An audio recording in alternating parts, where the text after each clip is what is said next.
Welcome back to Mind Over Movies. I'm Isaac. And I'm Casey. And, you wouldn't be blamed if you thought this podcast had maybe died an off-screen death there for a minute. We were gone a hot minute. Like, when's the last time we did an episode? Oh my God. It was in July or August. Actually, it was August, I think, because I remember we talked about Nope, and I saw Nope in July. And so I think it was August. Oh my gosh. Yeah. Oh my gosh. Yeah, what a gap. I mean, we were trying to make the podcast equivalent of George R.R. Martin blush, I feel like. Yeah. Dang, they really take their time. But, the great thing about it is that the first segment on our show is usually what movies did I watch, in the break before we recorded. And so what better episode to welcome us back Absolutely. than our fucking top 10 of the year, Top which 10 is of mostly, the year. for me anyway, is mostly movies that I've watched since our last podcast came out. Like, most of my top 10 is very recent entries. Yeah. I think of the movies on my list, we maybe have talked about two of them. So I'm excited. Oh, Christ. Okay. This is going to be fun.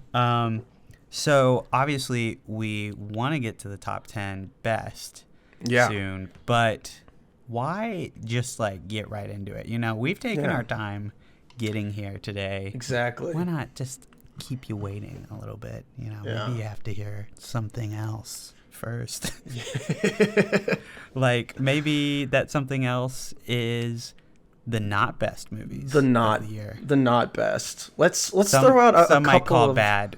Yeah. Some of you might call these shit even. Let's throw out a couple of the not good movies of the year.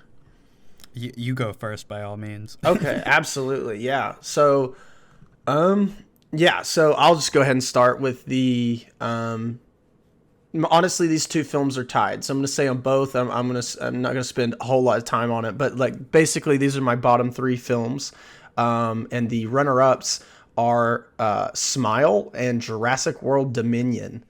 Okay, those are both supposedly bad. Well, you didn't like Smile. I heard some good things about Smile, but I'm not surprised to see Jurassic World end up on your list either. Yeah. Smile had some redeeming qualities about it, namely the effects of the quote unquote monster being or villain of the film that looked really, really nice towards the end of the film, and some honestly great jump scares. But I take problem with its central theme about people with mental illnesses. They did not handle it very well at all, and it was very, very, very bad. And I was honestly bored for the middle portion of it. And for Jurassic World Dominion, I was just bored entirely through the whole thing. It was fucking dog shit. And it's very clear to me now that Spielberg is the only motherfucker that can direct one of these, apparently.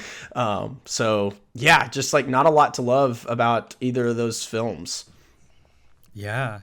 Was it? So those were your runners up. You want to save your worst one for here in a minute? Yeah. I want to hear your runner-ups real quick. Okay. So I want to immediately eliminate a few easy guys, those Netflix Christmas movies that came out with Lindsay Lohan and Prince Jr. And I feel like it's just too simple to say they were some of the worst movies I saw this year.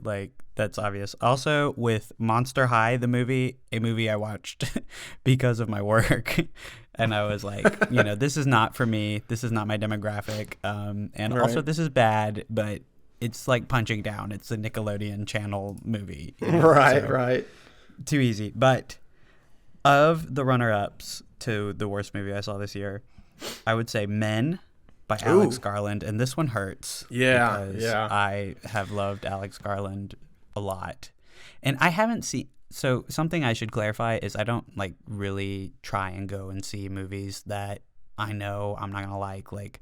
I'm not one of those people that really enjoys dunking on a movie for an extended period of time. It kind of gets repetitive for me, but Men just it should be good from this writer. This could have been great, and it's just so fucking disappointing to see it be very surface level commentary, and also just like very self-indulgent, I would say, in ways that don't feel, earned or very clever, really.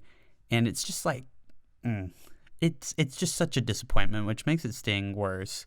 It's got so much that could be good, and it's not. And I think that's what makes Men bad. And then this might be an easy target, but it still doesn't excuse it. Uncharted, which is just like take a pretty great and easy to replicate game, and cast Tom Holland as the lead. Like, fucking Christ. Maybe this is just me coming with Tom Holland hater energy, which I do seek to bring a lot of the time. Right. But he is not the lead for the Uncharted movies. He is not at all Nathan Drake. He is playing Tom Holland as an American. Again, he's got his fucking Marty McFly innocent boy voice. It does not fit this character. Yeah. Trying to take him seriously as an adult is a little hard. Like, when he's mixing drinks, you're like, oh, it's kind of fucking weird that a high schooler is mixing drinks, and then he's like, oh, I'm 25, by the way. Because they have to have that line in there. Yeah, they have to, because you don't believe it. You don't believe it. I was like, dude, there's no way he's old enough to be behind the bar right now.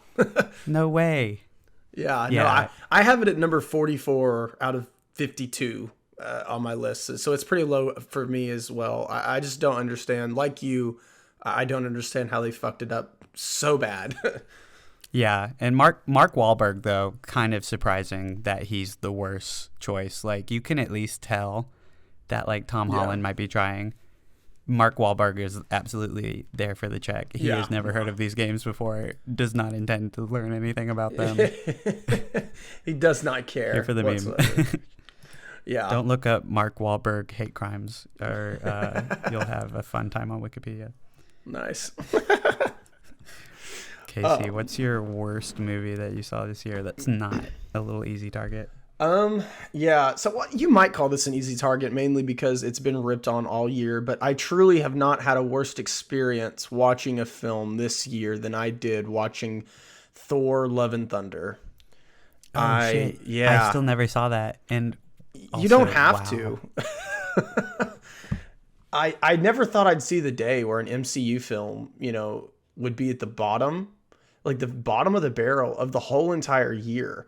And I know that might come as a surprise to some people, but honestly, you can, if the MCU movies aren't good, they're at least passable, and they're at least, mediocre at best, or sometimes mediocre at worst. Like, you would never expect one to be the worst film to come out that year, but honestly, Thor: Love and Thunder has absolutely nothing good going for it. It is visually horrid, absolutely awful to look at. They don't know what they're doing with any single character after Endgame.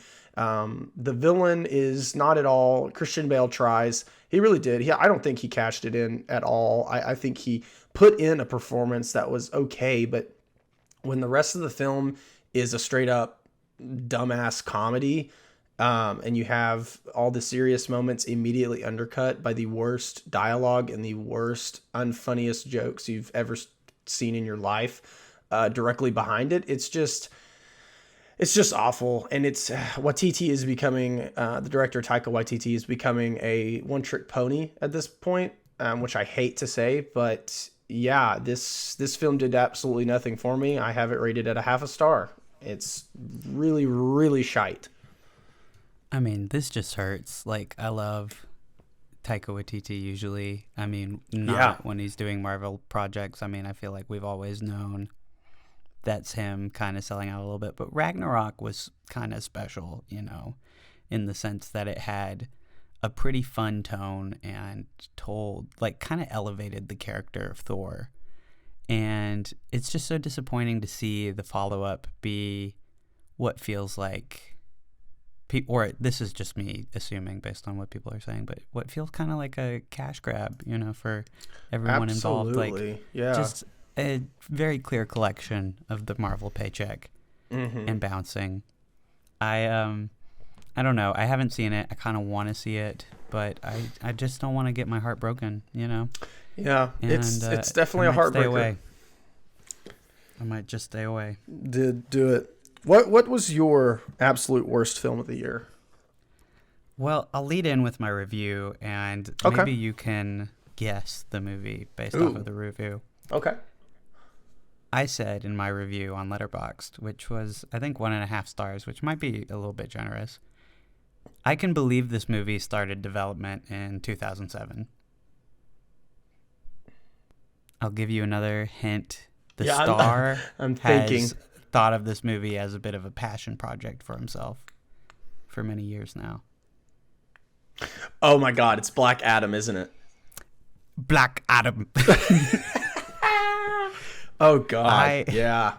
I just did not. I mean, it's an easy target for sure, but I just did not enjoy Black Adam. It is a movie that absolutely has nothing to contribute to current superhero cinema. It is very 2000s in its execution. Like, it has these concepts and these characters that absolutely would have been revolutionary to see on the big screen like 15 years ago, but it's just not. It's not interesting, and it's a dud and a little stinker in a flood of movies that are now, where the standard is like they're at least okay, usually. Right. This movie echoes back to a time where you were pretty lucky if a comic book movie was not complete trash. Yeah, definitely. Only the occasional one would stand out. And I mean, yeah, absolutely. I'm back in that time when I'm watching Black Adam. It is just so bad. The story, Dwayne Johnson, like, he is not good. I mean, and it's not his fault. Like, he just, he does the same shtick over and over again. And this character is unknown to modern audiences. It never stood a chance of being anyone other than Dwayne Johnson in a suit. And it's just... it's got a fucking, like, CGI final boss that just... I cannot believe that this movie was developed in the, like, 2020s. Like, that's how fucking terrible it looks. And I don't know. I just have nothing original to say about it because it is just bad, and it is boringly bad. It's not even fun to watch. Like, you can't laugh at it. It's just, it sucks. Yeah, that does suck.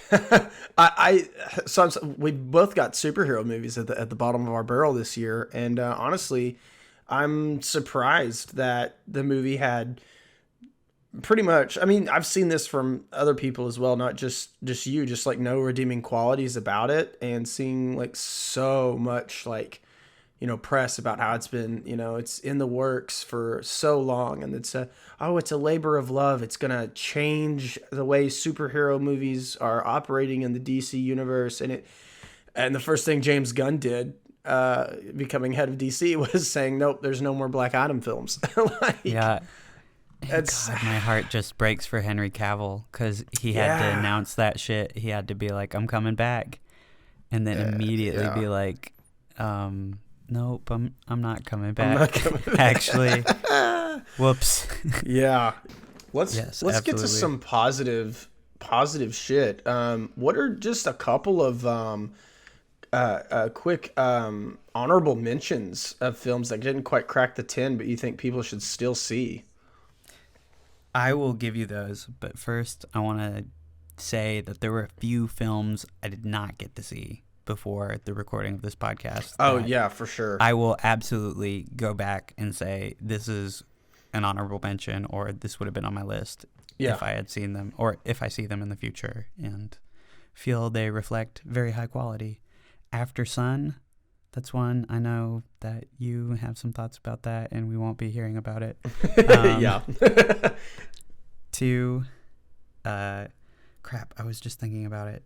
What was it? What is a famous movie? White Noise. I have not seen White Noise yet. Yeah, same. Would really like to see it, especially because it is getting mixed reviews. That absolutely is fueling my... Maybe it would have cracked my top 10 because I love that. Yeah, absolutely. There was one more. There is another big film right now that is really killing it. And was it Babylon? It's Babylon. Yeah. Yes, Babylon. I really want to see Babylon. There's probably a lot more too, but I'm not going to remember them all. Just, if I don't have something on this list, don't assume that I made it number 30. Yeah, absolutely. Assume that I just didn't see it yet, because I wish I had more time to see movies. I really do. Yeah. But anyway, I think that my first honorable mention I would like to include is Bodies, Bodies, Bodies. Yeah. I really fuck with Bodies, Bodies, Bodies. And I think that we can't talk about it yet. Yes, yeah. So, not yet. Not quite yet. I just want to mention that it is an honorable mention for me. Hell yeah. Another honorable mention is Marcel the Shell. Oh, yeah. I really felt super emotional while watching Marcel the Shell, which is something that I did not expect from a movie that is an adaptation of a YouTube video, or an expansion of it, and it really hit for me. I did not think that they were going to be able to do much with this story, and I was pleasantly surprised by how funny it was too. Oh, it's hilarious. Cute. I don't know. It's just one of those cute movies. You can't be mad at it, even if you don't like it. You're like, yeah, so cute. Absolutely.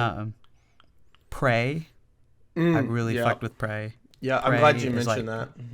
Number 11 for me. Yeah, it's number 13 for me. Yeah, it's up there. And it's just great. Amber Midthunder is fucking incredible in her role. That dog from Arkansas, incredible in his role. Yeah, absolutely. I didn't know the dog was from Arkansas, but that's cool. Yeah. He's one of our shelter dogs. And nice. He made it big in Hollywood now. And, it's just a great thing that the Predator movies, they're getting some swag in 2022, because the last movie, hate to say it, Shane Black usually providing the swag. Not last time. No swag. Oh, shit, and the menu. I like the menu. I would feel bad if I didn't mention the menu. Absolutely, yeah. I still need to see it, but it's on HBO Max now, as we speak. We can talk about that when you see it, but absolutely. I just feel like, it was a dense year for rich social commentary stories, especially on HBO Max, like The White Lotus. Yeah. Like stiff competition, yo. It really was. Okay, those are mine. What are yours, man? Hold on one second. Luke's calling me, and I texted him and told him I was recording, but he called me again, so it might be an emergency. 1 second. Uh-oh. Yo. Oh, okay. Hold on, let me put you on speaker. What's up, Luke? Yo, so what's the topic right now? We're talking about our top 10 lists. We're mentioning our honorable mentions right now. Ooh, what's your honorable mentions? Well, Isaac just threw out Prey, The Menu, Marcel the Shell, yeah, and what was the other one? Oh gosh. Oh, it was Prey. Oh, Bodies, Bodies, Bodies. Oh, and Bodies, Bodies, Bodies, yeah. And Bodies, Bodies, Bodies. Yeah. All right, cool. Yeah, those are some good picks. My guest speaker over here, Jacob, what do you think of those picks? Pretty good. Pretty good. That is what guest speaker Jacob Kolb from IRC has to say. Those are pretty good picks. I really liked Prey. Yeah, Casey, what do you think of those picks? I think that's all the time we have for today. Okay. Well, just shout out little guest speakers cameo. I know you hate editing these podcasts, so we'll probably make it end. Yeah, and I just want to say that we love you and have a good rest of the podcast, guys. Hope you guys enjoy it. We will. Isaac, did you catch that? Yeah. Yeah, he says, yeah. Yeah. All right, y'all have a good one. All right, you too. See ya. Love you, bye. Love you, bye. Bye. Little goblin boy. All right, well, glad it wasn't an emergency. Yeah, I really thought it might be. Yeah, I was like, I just texted him. Why would he call me again? That little silly head. What are your honorable mentions? So I have a few. One that is so Letterboxd is. I need to preface this because it pops up again in my top 10. Right. So Letterboxd, when they say a film is from 1 year, they're pulling this stuff from the movie database. And so the movie database, any filmmaker can put their stuff out there. So if the filmmaker makes the movie and submits it to a festival in 2021, that doesn't mean that the movie comes out in 2021. And so therefore, Letterboxd has a couple films marked as 2021 that were not even available at all for anyone to see until 2022. And they did not release either limited or wide until 2022. So there are a couple of films that I'm counting as 2022 releases, seeing as how I watched them in 2022, and there was no possible fucking way for me to see them in 2021. So I hope that makes sense. But the first film of that's marked as 2021 that I'm putting here is Pleasure. It is a directorial debut, I believe, by Ninja Thyberg. It is a film about honestly, it plays more like a documentary about the porn industry and sort of like this 20-year-old's journey from her small town in Sweden to Los Angeles, who wants to become the world's next big porn star. And it runs in at a tight, hour and a half film, and it's very well directed, very well acted from the main lead, Sophia Capel. And I really enjoyed it. And so I'd like to put that out there. It's available to rent on Amazon for a couple bucks. So definitely check that one out. Okay. Damn. Yeah. I hadn't heard of Pleasure. I'm surprised. It's kind of lower key. But it premiered at Sundance, I believe. And I saw some of my Letterboxd people that I follow watching and reviewing it and giving it high praise. So I thought I'd check it out because I thought it looked interesting. And it was. It's kind of a hard watch, though. Definitely some trigger warnings in there for some borderline sexual assault. So, but it's good. If you can make it through, it's really good. And then my next... Sorry, not hell yeah to like sexual assault. Just to that movie being good. Yeah. And you're liking it. Absolutely. My next one I want to shout. I think I talked about it towards the beginning of the year. It was one of the first 2022 movies I saw, but I just want to put it out there again because it's still streaming on HBO Max. Is Steven Soderbergh's Kimi, which I still need to see that. I think it's the best damn quote unquote pandemic movie we have. I think it's the only good one. I don't know. It's a good thriller. It's not too long. Zoe Kravitz is fucking incredible. I just love her so much. She's great. Yes, absolutely. I dug it a lot. And honestly, it was in my top 10 forever. Like, it took it forever to be knocked down. So definitely check out that one.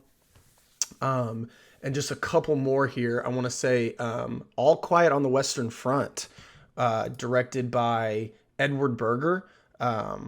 Or Berger. He's German. It's a German remake of the 1930 something All Quiet on the Western Front, and it is.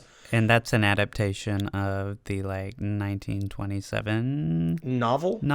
Yeah, which that is, by the way, the most brutal war book that I can remember reading. So I know that movie is going to be fucked up. Yes, it is good. It is a very brutal war film. It's honestly, I think it's going to be hard for a war film to top this one for the rest of the decade, because war films, they tend to be the same every time, but there's something about this one that just, I don't know, the cinematography, the score, and the acting from the lead, Felix Kammerer, is really, really fucking good. I don't know. I liked it a lot, and I feel like it definitely it's an honorable mention here. It cracked the top 10 for a while before it got knocked down.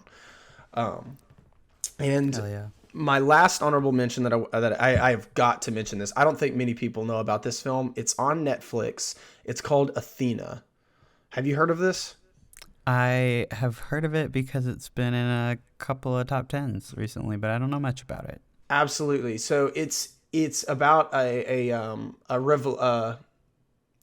would call it like a revolution. It's basically like France has been thrown into chaos because of some police brutality. And these three brothers, it's their brother who has been killed, and it has been videoed and released to the public. And basically France just goes into these crazy protests. And the first 12 minutes or so of this film is got to be the most exhilarating, blood pumping pandemonium I have seen in a film in fucking years. It is like, I turned it on not knowing at all what to expect. The first 11 minutes, I was like shaking with excitement. I was like, this is fucking insane. It's directed by Romain Gavras. He's a French filmmaker. The only reason, honestly, and the film kind of keeps that momentum going up until the last 30 minutes or so, but the only reason it's not on my top 10 is because the screenplay takes a horrible, horrible turn in its last like 10 minutes that just completely devastate the rest of the film. That's so sad to hear. I know I didn't think it was a feat that could be pulled off with how good the first, hour and 20 minutes of this thing are. But even with that, I still highly recommend checking it out. It's a shorter movie on Netflix. You won't be disappointed. They even have a featurette of how they did some of the shots, and visually probably one of the most stunning films of the year. So if you can just ignore the last like 60 seconds of the film, man, it's great. It's great. Highly recommend. Okay, hell yeah. I'll check out Athena. Yeah. All right, Casey. Do you want to... Oh, sorry. I hit the surrounding foam of the microphone. I bet that sound was not fun. Okay, I'm going to pretend like I'm going to ask my question again. You ready? This is going to be great. You don't have to edit this out. This can be funny, too. All right, Casey, what do you say we crack that top 10 open, baby? Hello? Oh, sorry, my mic was off. I said, I said, yeah, let's get to cracking. Oh my gosh, I thought my mic was having trouble and yours looks fucking not on. That was completely my fault. Talk about one-upping me. Jeez. Right. Stealing my spotlight. Okay, let's crack this top 10 open. Why don't we? Let's do it. Let's start with you. Okay. Number 10 for me, which Number 10. I don't think cracked your top 10 list. Okay. Barbarian. It did not, but I still enjoyed it. Yeah, I fucking loved Barbarian. I was worried that it had been overhyped and that it wasn't going to hit the same.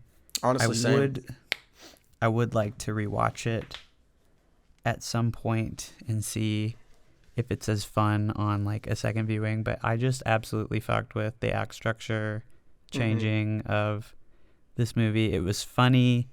It felt also like very well done in the way that it handled the issues it was tackling. It was like subtle in some ways that I really appreciated, when it would have been easy to just like really go over the top with the social commentary that they had going on in this movie. Yeah. And I just I loved it. I think that this was a fantastic, it's not actually his directorial debut apparently, but Zach Krieger, who had only done a movie with his Whitest Kids co-star back in the day. Yeah. I guess he's trying to bury that a little bit because it apparently wasn't very good. But this movie, very, very good. I love Justin Long, especially. Yeah. He killed it. I can't remember the main actress's name, but she was fantastic. Georgina Campbell. Yes. Oh my gosh. She was so good. And I think that she really carried the film, which is crazy because she was, acting alongside Bill Skarsgård.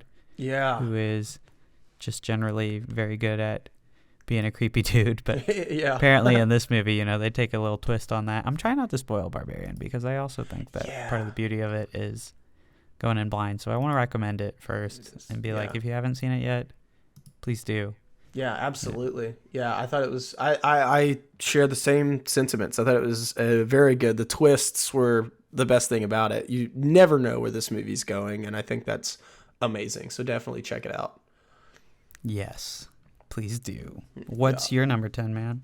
My number 10, so I don't know if you've seen this or not, but I know it didn't crack your top 10. I don't think it cracked many people's top 10s, but I just had a blast, and I watched it with Donna, and she loved it too, and that would be Michael Bay's Ambulance. I did not see Ambulance, but I've heard some fun reviews for it. Absolutely. It's, I think, Bay's brand of action filmmaking is for the better of this film. I don't think this film could have worked directed by anybody else with anybody else's ambition. It's, Jake Gyllenhaal and I'm going to try not to butcher his name, but Yahya Abdul-Mateen II. Yes, you nailed it. Yeah. As a rabid. No, that's not what those are not the words. Avid. Avid was the word that I meant. My God, not rabid. I'm thinking of Raymond raving rabbits right now. Gotcha. And that word just popped into my head. Nice. As an avid fan of saying Yahya Abdul-Mateen II's name, I think you killed it. Nice. I've been saying that man's name since like Watchmen. So welcome to the club. You got to compliment him in every movie he's in. So might as well know. Yeah. He was fantastic. I thought just everything about this movie is just, I just love it. The cinematography with all of the drones that Bay uses throughout are awesome, and the idea of it is just like the adrenaline rush throughout the entire film is amazing. And the screenplay honestly isn't even that bad. I think a lot of people give Bay shit for his, kind of quote unquote, maybe militainment or propaganda. But honestly, he spends the entire film's runtime showing the destruction of the LA Police Department. And I can't think of a better way to just tackle, tackle that and get paid for it, as well. He's, I believe I said in my review that he's, it's a searing indictment of America and police culture while Bay gets paid to make it for them, which I think is just awesome. And it's one of the better blockbusters of the year, which I'm sad that it didn't make as much as it should have, honestly, because I would have killed to see this in a theater. Whoops. Guess we all kind of forgot to make it out to the theater for this one. Yeah. Whoopsie daisy. I mean, it's kind of sad, but as not a franchise filmmaker, Bay doesn't pull in those views. I mean, that's kind of what happened with Pain and Gain, I think. Yeah, it didn't definitely make like a ton of money because it wasn't Transformers. Yeah. So yeah, definitely. Damn, Michael Bay, the artist, he's hurting inside. The guy that worked on Raiders of the Lost Ark back in the day. He's like, I have to make my art. Yeah, I have to make my left-wing propaganda. His sweet propaganda. But yeah, I don't know. That's cool. It cracked your top 10. That's kind of surprising to see Michael Bay crack a top 10. Honestly, I mean, would you ever have thunk it? Do you think that's a good sign for this year as movies, or do you think like it's I didn't have much to pick from? Like, what's your take on it? I think it's a weird conundrum because I watched 53 2022 releases. I watched 53 of these hoes, and it's not like there wasn't like a lot to choose from, I don't know what it means, honestly. I don't. I think maybe my tastes have changed a little bit because previously I wouldn't have given this the time of day, but I don't know. I just, it's appealing to my action-driven sensibilities as both an audience member and a director. So I don't know. It just worked for me, and it's surprising. There's a couple more action films on my top 10 and a bunch of action films from this year that I did like. So hell yeah. I don't know. But definitely, I recommend everybody see it. Definitely. I think it's fun. If anything, it's fun, Yeah, it does look fun. It does look like some pretty good fun, at least. Like with Jake Gyllenhaal going kind of over the top. Absolutely. It seems like. I mean, I feel like he's good at that too. I don't think he gets enough credit for being kind of unhinged. He is. He's at a 10 this entire movie. I love it. Yes. I will check out Ambulance, especially based on your recommendation. Absolutely. Okay, number 9 for me. Yeah. What's your number 9? I think it might potentially be higher on your list, so I want to clear it. Nope. Nope is higher on my list, just by a few. We'll talk about it here in a minute. What's your number 9? My number 9, which I think is actually higher on your list, is The Banshees of Inisherin. All right, we'll talk about it later. Okay. What's your number 8 on my list? Which your review kind of woke me up a little bit as to some of the more complex things going on with this movie. It's Triple R. That's what I like to call it, Triple R, because I'm not going to try to roll my R's up in here or anything. Yeah. I can't. That's my best attempt at it, believe it or not. Yeah. I'm interested to talk about this. And I can see why it cracked your top 10s. It's cracking a lot of people's top 10s. It's great. It's just really fun. You know, it is. That's the main thing with it, is it's, you know, I think that part of me is annoyed that I got a lot of exposure to discourse about this movie through film Twitter before getting to see it for myself. I feel like that kind of spoiled the fun of it. But I also think that I might not have seen it if it weren't for the hard push from film people to go see it. So I did. I saw it while I had COVID, which maybe made it feel more like a fever dream. But it was great, you know? I feel like it absolutely plays into that vibe.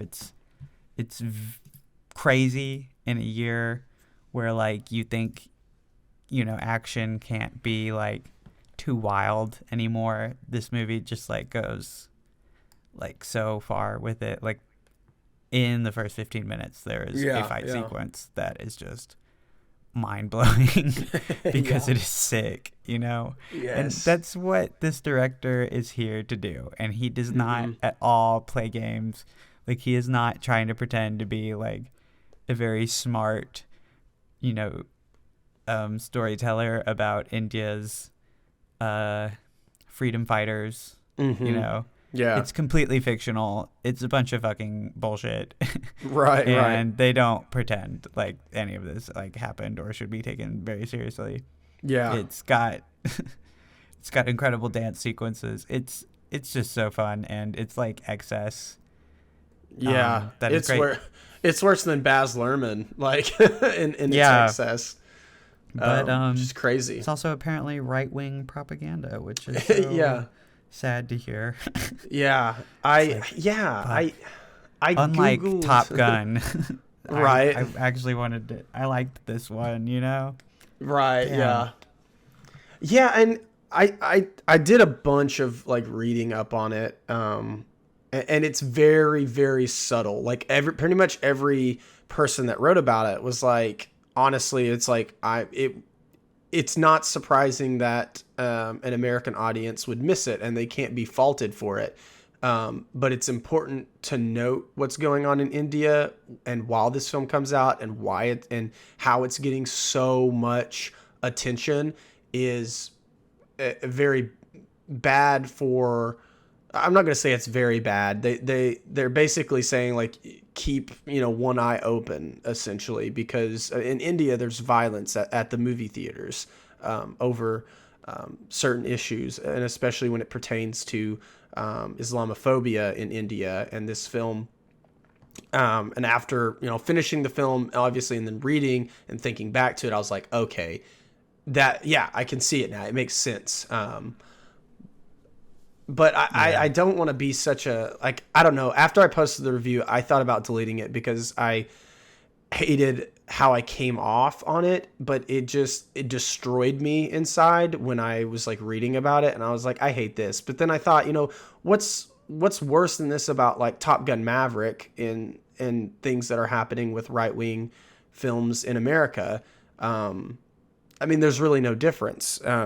Of course, I didn't rate Top Gun Maverick that very high either. I don't think it's considerably very good, but still, I don't know. It felt wrong for me to just, like, I don't know. I don't, like, absolutely don't care that people are giving it praise. It deserves praise for its technical feats alone. I really hope everybody maybe just understands, maybe just reads an article or two. That's really all I want. And that's all I wanted to do with my review, was to spotlight that. It's like, hey, this is a very good movie, but also you should take into account what it's doing in terms of politics in India, in terms of societal what's the word I'm looking for?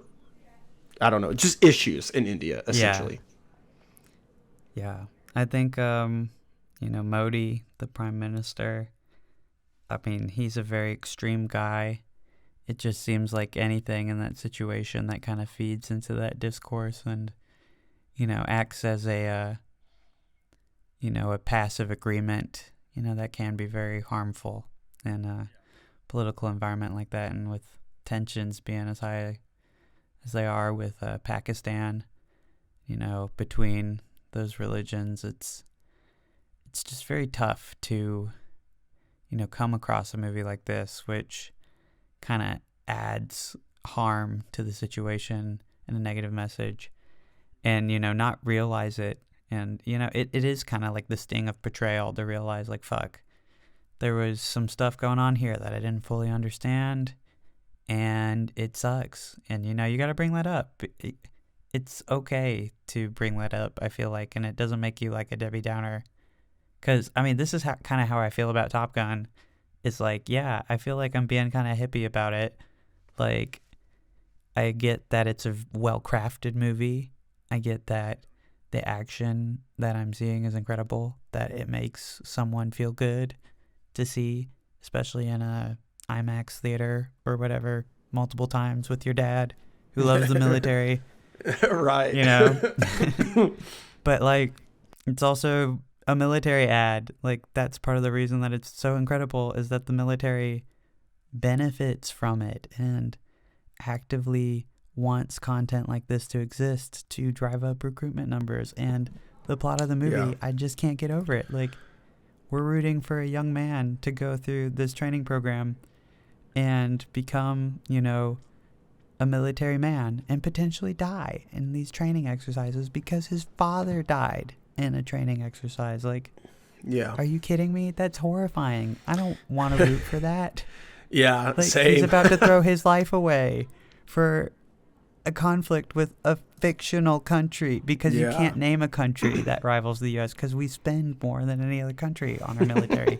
So, I mean, pardon me if I don't enjoy a movie that feels like an act of freaking masturbation for the military, and I hate to use that word, but that's why the other guy, Matthew Modine, he turned down the role back in the 80s because he said he didn't want to do a propaganda movie, and that's why he went to Tom Cruise instead. So I don't know, I guess that makes me sound like I really hate Top Gun Maverick, or I'm judging people that like it. It's just, I don't know. It's the same way that I think we're talking about RRR right now. It's you can like this, and it's totally fine because it's a well-crafted piece of art. Yeah. And it is absolutely killing it at being a thrill and spectacle. But also understand why people might, be morally opposed to something like that and have complicated feelings about it. Like, I don't know, in a year where we watched one of our greatest living musical artists absolutely descend into horrible, scary anti-Semitism, like, I think absolutely you're allowed to feel complicated feelings about beautifully crafted things. And I think that's part of the conundrum with, military-based films like Top Gun, is like, they're going to have the funding to be incredible. Yeah. And they absolutely know how to make you feel something, like patriotism or whatever. Yeah, for sure. Or like a little bit of Islamophobia in far-right India. But I don't know. That was a huge rant. Probably not needed, but I feel like, it's okay to feel complicated about RRR, and I don't think you're coming off as pretentious or anything, or like an asshole. Yeah. I think it was a very enlightening review, even. I had no idea, and I'm grateful that I know about that. Yeah, well, see, that's all I hope to do, is somebody reads it and doesn't know, and at least just knows and acknowledges it. 'Cause honestly, we need to do that with a lot of the movies we watch that we're skeptical on. So For sure. That's all I aim to do. So, but I'm glad you liked it because I really liked it too. It's fucking insane. Yes. Oh my gosh. I veered way off from Triple R, but it is a movie that I really had a great time with and would recommend if you have COVID and need 3 hours to kill. Triple R, might I recommend. Oh, Casey, I think your mic got turned off again. Oh, sorry. My number 8, I don't know if this is still on your list or not, or it might be higher, but my number 8 is The Batman. Ooh, that is only like one spot higher for me, so I was just about to bring it up. Let's talk about The Batman. Absolutely, let's do it. My number 7, his number 8, to clarify again. Yes. Dude, The Batman. Holy shit. I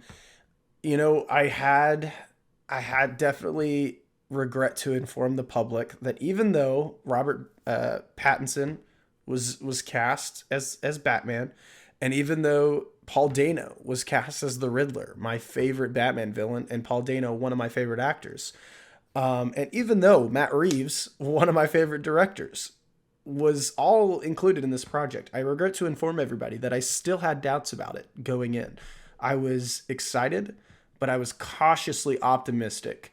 But it all shattered the first probably 30 to 45 minutes of the film, and I saw what it was all about and what Matt Reeves has perceived this character in this world to be. It blew me away, and I've watched it twice so far, and honestly, I really want to watch it again. I really, really, really fuck with this movie, and I'm glad that it hasn't left my top 10 all year. I think it just is incredible in terms of, one, it's the best superhero film of the year, obviously, because it doesn't fucking feel like a superhero film. It's just, I don't know, maybe attribute that to the incredible direction and the incredible performances, or attribute that to the fact that it's, Batman has always been able to separate that character. You've always been able to separate that from the rest of superhero fandom. For some reason, Batman as a character, as a hero, is just different. I don't know what it is, but man, I don't know. This movie just hit it out of the park for me. Visually, it's a treat. Story-wise, it's very enthralling, and I loved it. Yeah, I think it was Christopher Nolan that maybe said that what's so great about Batman is that he is infinitely reinterpretable, you can bring kind of so many different takes to this character. Like pretty much anytime we usher in a new age of life, really, anytime enough years go by, it's very easy to start imagining this character in a different context, and kind of evolve. And what I think I love about the Batman is that for me, this is where I've wanted the character to go on film and in the comic books, like for a long time now. And it's just very satisfying to watch this kind of more critical character analysis of this legend, of this myth. And kind of examining the more human details, kind of like the hubris, the fatal Greek flaw of the character, because so much of the former Batman films are just kind of like Batman is this like incredible idea, this symbol, and he inspires fear and terror in the hearts of criminals and great hope and joy in the people who see the signal in the sky and get excited. And this movie kind of examines what that means, what that means to be the human behind that symbol, and the importance, I think, of analyzing the flaws of characters like Batman, because it causes us to engage with our myths, with our culture a little bit more seriously. And I think that's what I love about Matt Reeves' take coming off of Nolan's, is because Nolan's is like the ultimate take on Batman as a symbol. It's more than a man. It's a it's an idea. Yeah. And Reeves is like, okay, but here's the man, like here's Bruce Wayne. And that's what's so interesting to me about people who don't like this movie, like Jeremy Jahns, is they're saying shit like, this movie sucks because there's not enough differentiation between, I'm sorry, I fucked that word up.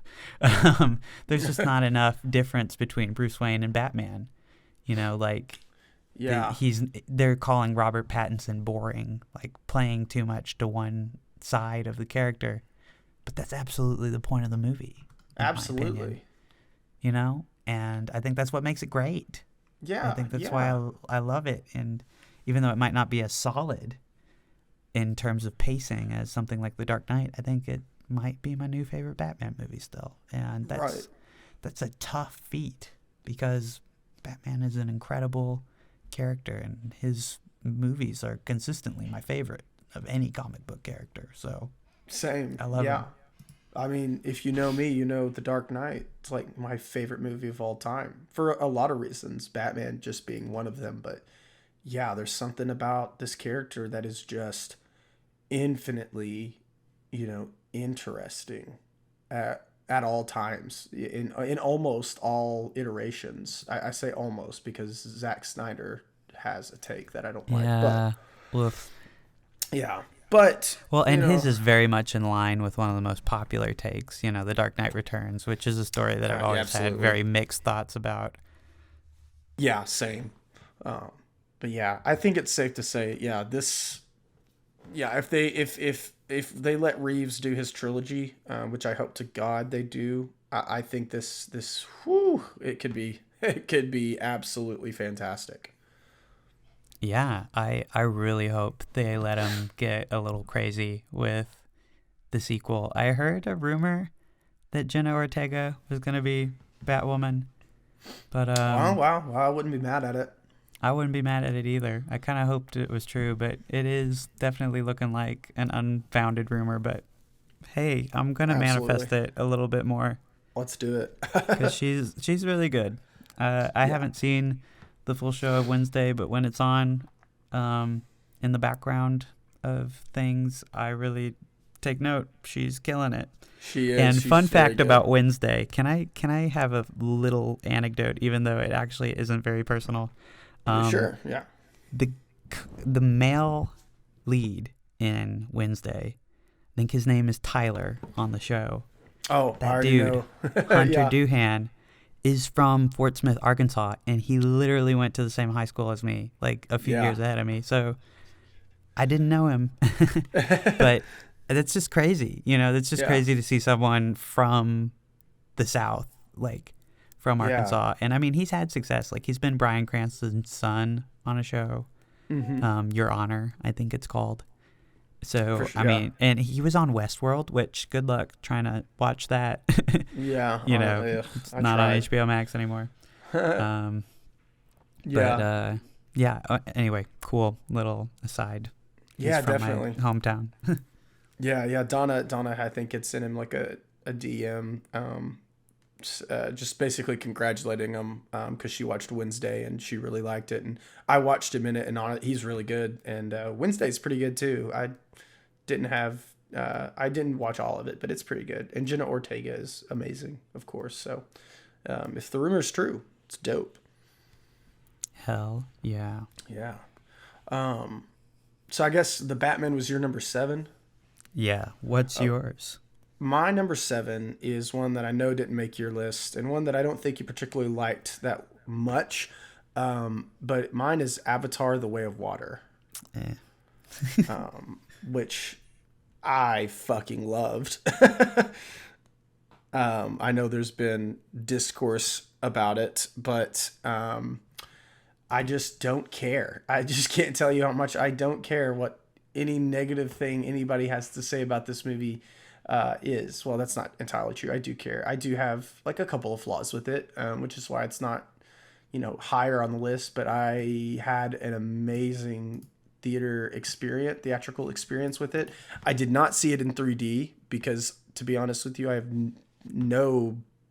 absolutely no interest in seeing any movie in 3D ever again. I'm just over it. It just hurts my eyes and I hate it. So I watched it in 2D, and honestly, it's still great.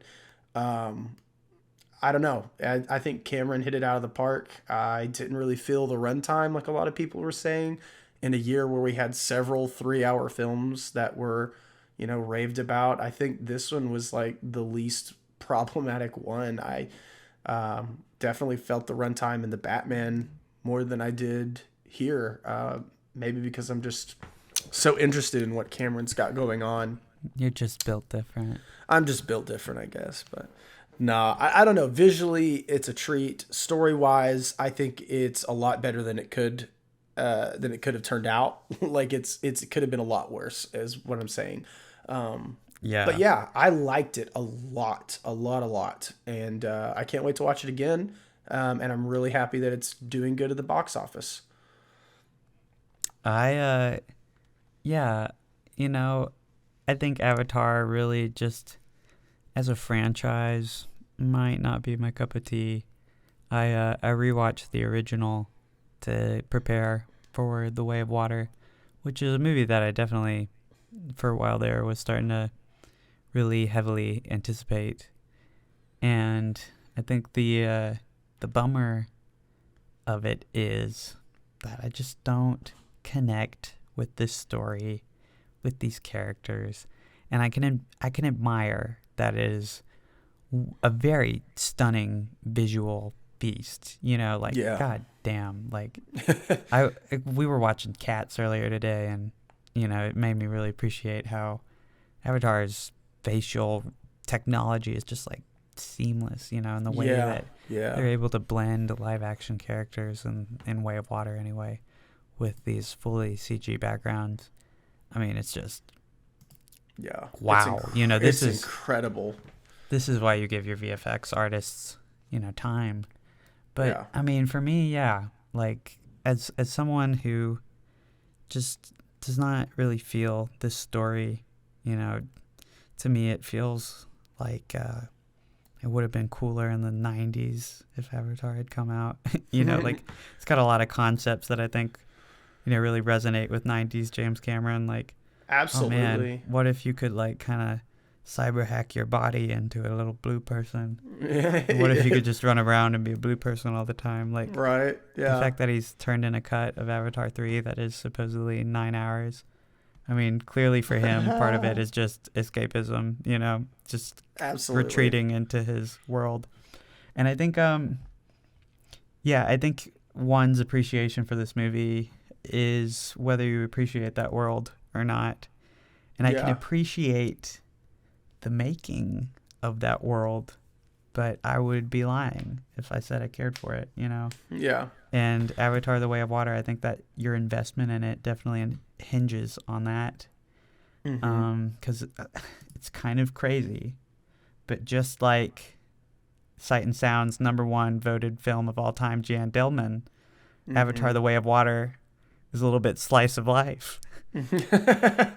Requires you to sit back and watch James Cameron do some maidly chores with the whales, that is, in the ocean. Absolutely. Yeah. It's and I acknowledge that it is definitely not for everybody. A lot of people don't like it. A lot of people don't connect with it. Like you said, that's completely fine. I totally understand why.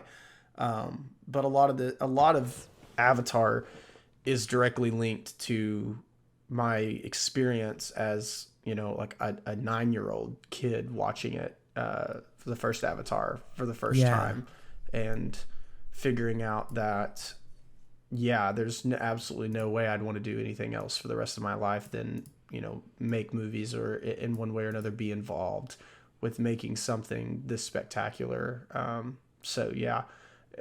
this kind of just did that again for me. Honestly, it's like, wow. The ambition, I think that's just the thing of it, is it's when you watch Avatar, I think maybe at what point in your life you see it, and at what point it like hits with you. I think like the thing about Avatar is it's a movie with an incredible battle sequence at its end that would have really connected with me as a kid, But I was a kid who had a lot of movies that I really liked with incredible battle sequences that had beat Avatar to the punch for me a little bit. You know, sure. like Lord of the Rings. I think the Avatar battle sequence is probably on par with the production of the Battle of Helm's Deep. But in my mind, I don't know, it's just that earlier property that just hits more. And I think also with the original Avatar, it's kind of some dated elements, like the voiceover that I was quite frankly surprised to see carry over into the sequel. You know? Yeah. A doubling down on Sam Worthington, too. Mm-hmm. And I still don't like him. I think that's part of the thing with Avatar, The Way of Water, is I am a Sam Worthington hater. Damn. And Jake Sully, he cannot escape my wrath. He might even be the pinnacle of my Sam Worthington hate. This man managed to ruin so many perfectly fine action blockbusters of the 2000s. Well, he didn't ruin them single-handedly. Now that I think about it, his pick of films, Clash of Titans, not a big winner there. Yeah. Or, Terminator Salvation. Oh, yeah, God. See, in that one, he just feels like a weird addition, like that he takes spotlight from John Connor. Like, that's why I've always felt complicated about that movie, is like, they give you like a secret protagonist and they're like, you're on board with this, right? And I'm like, no, it's Sam Worthington. You cheated me. How could you do this? You promised me cool Christian Bale, and now I'm here, and it's not Batman. It's freaking Jake Sully. I'm Mom, so sorry. This is my Terminator Salvation at McDonald's. Wait, no. We have Terminator Salvation at home. Terminator Salvation at home. Yeah. Sorry, I had to absolutely shit on Sam Worthington whenever I could. That was, I think, my goal of our Avatar Way of Water discourse was not to shit on James Cameron, but instead cut the middleman out and just get right to him, put a knife to his throat and say, stop acting, Sam Worthington. I don't find him that intrusive, but I have to admit, he's an odd choice for the biggest blockbuster of all time. But okay, I'm glad that I could get like an ounce of Sam Worthington diss out of you. Yeah, I presented such a passionate front. To see you yield no ground would be disheartening, and I would have crawled into a ball and cried. Like, the world's won. Sam Worthington is well liked. Right? Nah. We compromise here. Absolutely, because every year our top 10 lists are wildly different, so we got to stay friends somehow. Because we'll each like one movie a lot, and we'll share the same spot. Maybe we'll talk about that kind of movie later. Maybe we will. What's your number six? Yeah. My number 6. Drum roll, please, or don't. Glass Onion. Glass Onion. Okay. This was a late in the year upheaval of the Batman from my number 2. It was like there all year long. And then I saw Glass Onion, and that was the first of, honestly, a crazy stretch of movies that just kept changing my top 10 list. Yeah, nice. I don't think Glass Onion cracked your top 10. I can talk about it, right? Yes, you can talk about it. Okay. It did not crack my top 10. Okay, cool. So, yeah, I really fuck with Rian Johnson's whodunits, I think Glass Onion is honestly a little bit of an improvement on Knives Out. That's not to dig at Knives Out at all, because I rewatched that prior to seeing this film, and it's even better than I remember. Like, honestly, I did not remember how gorgeous Knives Out was.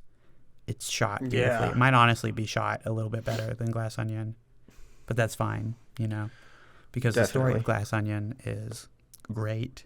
The cast somehow killing it even more than the cast from the first movie.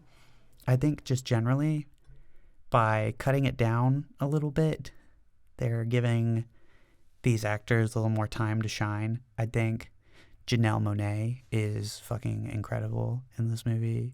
Blew my mind. Like, I knew Janelle Monáe was in the movie before I went in to watch it, but when I was watching it, I completely forgot. I was like, And not in a hokey way, like, oh, I saw Captain Phillips and I forgot that was Tom Hanks. Like, we were lying when we said that. Yeah. We knew that was Tom Hanks, you know? Yeah. But, like, Janelle Monáe was just, like, killing it, you know? Yeah, she is really good, yeah. She slayed. Daniel Craig, I love him in this role. Honestly, I think Benoit Blanc is a role that is way more fun to watch him in than, you know, his typical action stereotype. I think early James Bond, Daniel Craig, is absolutely captivating, and people are way too quick to dismiss that as, like, boring action fodder. Like, that man is giving it his fucking all in Casino Royale. Go rewatch that movie. You know, go look at the character arc, like, happening in that film and tell me he's not, like, killing it in the performance, which no one as James Bond had really brought that level of depth.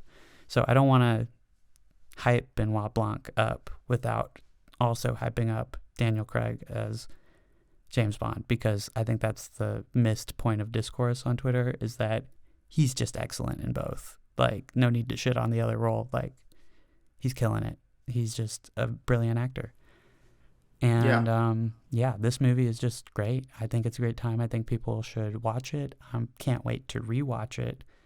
I wish that I had gotten to rewatch it in a theater. This is just, honestly, of all the movies that came out this year, I'm very glad I saw in a theater with, like, an audience that laughed at its sense of humor and really hyped up, like, the mystery and twisty aspects of it. I just wish Netflix had, like, fucking given it a chance to do something, because I feel like for a week there, when it was released for that limited window, people were really hyping it up. I think it's shit like that that's kind of killing Netflix's ability to release a movie in theaters and have it be viable for the company. It's self-sabotage, absolutely. Yeah, definitely. Did you fuck with Glass Onion? I fucked with it a little bit. I think I like the first Knives Out way more, but I did love this cast, and I loved the aesthetic, the vibe. Of course, Daniel Craig as Benoit Blanc back. It was very fun to watch him work with this character again. I just take a lot of problem with Rian Johnson's writing of the, like, I'm not a Rian Johnson hater by any means, don't get me wrong. Brick, Looper, great fucking films. I've even come around to The Last Jedi a little bit. Even though my Letterboxd doesn't reflect that because I haven't, like, rewatched it to appropriately rate it. But honestly, I don't hate the man at all, but, like, is this these small writing ticks that he has that I think all come to a head in Glass Onion that just really put me off from it, especially his brand of Twitter humor.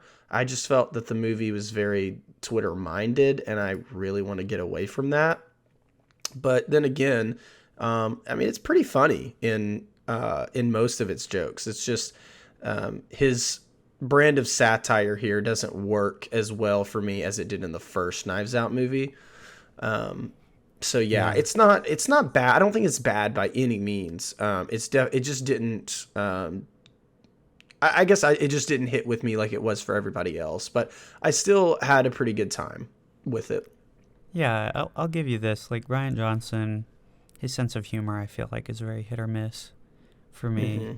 And I think that a lot of the jokes in Knives Out 1 kind of felt more like obvious Twitter jokes to me. Like, the stuff with the teen kid, I think that's, like, what I would point to in the first movie as feeling a little bit obnoxious. But I can get, like, how his humor would feel obnoxious to different groups in different settings, you know. And I think that, like, in Last Jedi, that's one of those movies where I think that you get a lot of misses with his humor. Yeah. Like the fucking, like, your mama joke in that movie. Definitely. Like, I don't really fuck with that. I'm not gonna lie. I don't think it works. And it feels forced in a way that, you know, I think can bleed into Rian Johnson's sense of humor. It feels like an online thing, you know. It feels like, oh, that's a stretch, you know, like, that doesn't feel like a character truth. That feels like a screenwriter truth, you know. So I can absolutely see that read on Glass Onion. I didn't get as much of a read as that on Glass Onion, but I can understand the read, you know? Yeah, for sure. Yeah. I'm just glad everybody else liked it. Like, pretty much my entire through line this year has been, I'm not vibing with almost everything else that everybody else is vibing with, but I'm glad people are vibing with it because it's getting people out to the theaters, or in Glass Onion's case, you know, for limited times, but still, people are just interested, you know, and liking what they're seeing, which I have no problem with. I'm glad. That's the big thing for me. Yeah, I think I generally feel like it's just fun to let people kind of enjoy these movies, even if they end up varying in quality. I think like just supporting them, you know, because they're fun in general, and like, you know, if one doesn't hit with you, like maybe the next one will. I think of all the movies that are called like Agatha Christie like that came out this year, I think Glass Onion deserves it the most, because Benoit Blanc definitely feels like Rian Johnson's answer to Hercule Poirot. And Absolutely. in a movie with a literal like Agatha Christie adaptation, like it is nice to see someone like Rian Johnson like absolutely step it up and do it better than someone like Branagh. You know, the classic. Well, I don't know why he's a classic director. Like Branagh, I feel like just has always been hit or miss. But yeah, I don't know. All that to say, I feel like, yeah, I can see why Glass Onion might feel like a step down for some and a step up for others. I think it's just like picking your favorite Hardy Boy book. Absolutely. Yeah, definitely. Yeah, but with that said, I really hope he gets to do number 3, and I hope that it comes out in a theater in a wide release, because I just think it's fucking cool that he's got a deal to do, you know, 2 more of these. Well, 1 more, I guess technically now, but with the Muppets maybe. With the Muppets maybe. That is so dumb. I'm so sorry. I hate that, but. Oh, gosh. I don't know. Would love it. I would eat that shit up. That would be absolutely my. That's your cup of tea. Yeah. No, I mean, absolutely. Maybe as a Muppet stan, maybe that just comes with the territory. It's like every time a Tumblr post gets reshared, that's like, what if we made a movie with the Muppets? Wouldn't that be quirky? Like, I'll be like, yeah, that would be quirky. Yes. Oh my gosh, you get it. Maybe the Muppets are just quirky like that. I don't know. Maybe so. Well, before we go on to talk about my number 6, let's take a very short break because my headphones are dying and I need to plug them in. Oh, no. I also have to pee real quick. Is that okay? Yeah, go pee. I'll get some water and stuff. Okay, cool.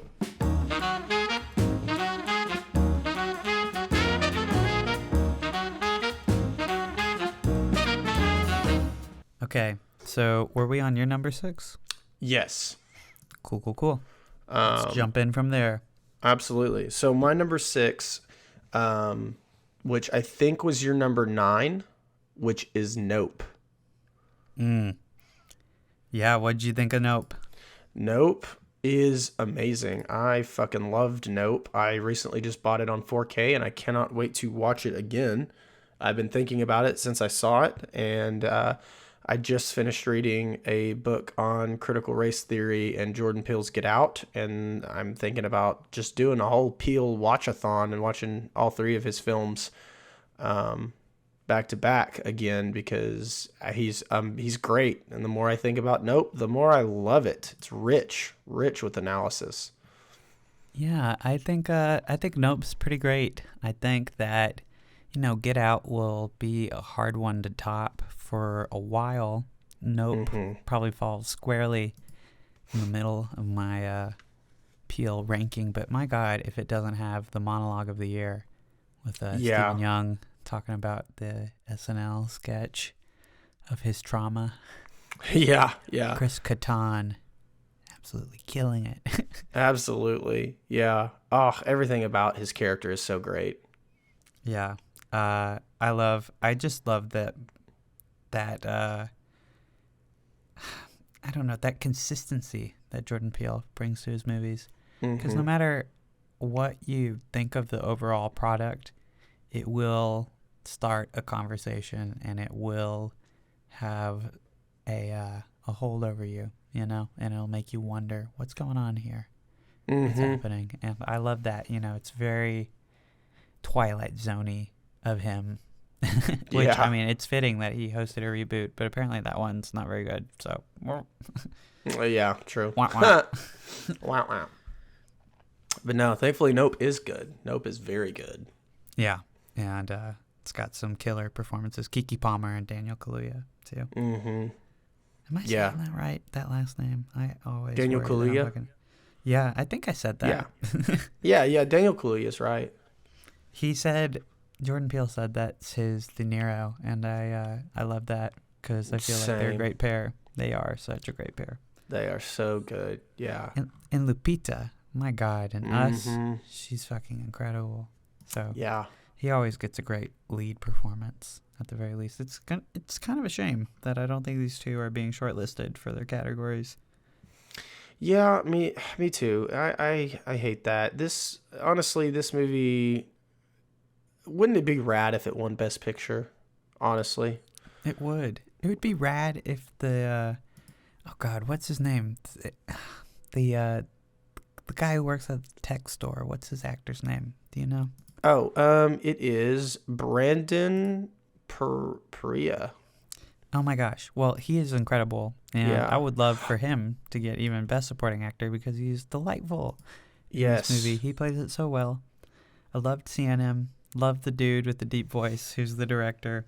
Great actor too. Any movie with Keith David or David Keith. I always mix up which order they're in. But he's a legend in the genre. So you love to see him. Yeah, Keith David's amazing. Had me watching Clouds for weeks. I'll tell you that. It really did. Yeah, I saw it with my family in the IMAX, and they actually really enjoyed it too. We got out, and I was like, "Yo, them clouds, are they moving?" Yeah, I really fuck with Nope, but it was number 9. You know, it was just a really good year for movies, in my opinion. So it was just a stiff competition, I think. Absolutely. Yeah, I thought about putting Nope higher, but I think my these 5 others just hit with me a little bit more. However, Nope is incredible. So, what was your number 5? My number 5 was The Fabelmans. Ooh, yeah, it barely made my list at number 12. Yeah, it is.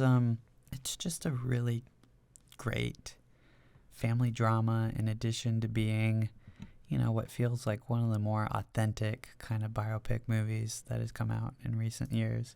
Yeah. I think Spielberg just, for me, I really loved West Side Story last year. I really loved this. It was a movie that honestly made me want to write and create more than any other film has done in a while. And, I think Spielberg is just such a once in a lifetime kind of director. Definitely. I don't think anyone will ever do it quite like him again. And this is just such a great little peek into his life a little bit. The Tony Kushner co-written screenplay is great. Mm-hmm. I think it's really fun stuff. It doesn't feel like, an absolute, praise-a-thon of this figure. I feel like he writes his flaws in there too. His family's flaws, especially. Like, this is such a raw look at someone's parents. And honestly, Paul Dano and Michelle Williams are killing it. I can't remember the guy playing Sammy in the movie, but he's also just fucking amazing. Seth Rogen. Gabriel LaBelle is that kid's name. Gabriel LaBelle, yeah. Yeah. I really like him. Seth Rogen also knocking it out of the park. And there's a cameo of a famous director at the end of the movie that is just perfect. It's so good. It's so good. Someone on Twitter pointed out that it's kind of a spoiler to say who the actor is.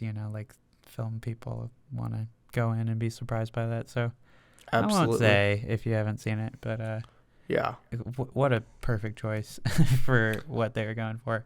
Honestly, yeah.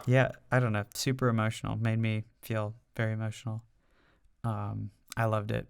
I really did. And I was kind of all of these leading up to number 1.